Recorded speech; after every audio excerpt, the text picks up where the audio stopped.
Well, I especially enjoy the pricing events such as the EPP forums because it's a great occasion to meet pricing professionals to discuss pricing and the challenges that we are seeing in our industry. At the end of the day, you can work in very different industries, but you share the same pricing challenges, and it's a way to exchange best practice. It's a way to really gain some insight on how companies are overcoming those challenges, which is a great help in our daily business jobs.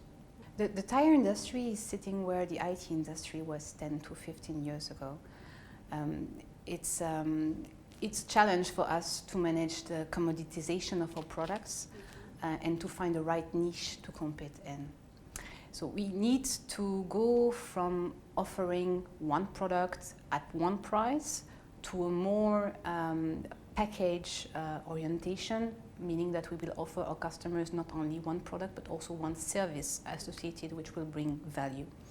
We also need to better differentiate or tailor our offer to our consumers and customers, as they don't expect the same value. And that we should provide them with the best offer, which brings the best value for them and which will differentiate us from competition. There are two ways where you can gain competitive advantage: product innovation and commercial innovation. And digital is really one of the commercial aspects you can use to reach new channels and reach new customers that you wouldn't get in a normal way, and also bring more visibility of your products to those people. So it's a very powerful tool to use. And the better you manage digital, and the highest the benefit will be, both for you, for your business, but also for your customers.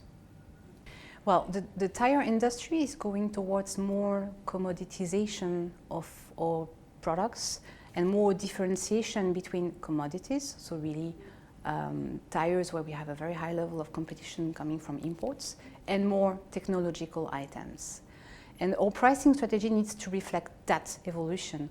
And you need to find the right pricing approach, price setting approach, be it value-based pricing, be it cost-plus pricing, or market-following pricing. And it is true that in pricing, we very often tend to neglect cost-plus approach because cost is your internal issue, so why should that impact the price that the customer will get at the end of the day? But for some kind of goods, like commodity goods, it's an interesting approach if you want to be safe in the way you manage your margins.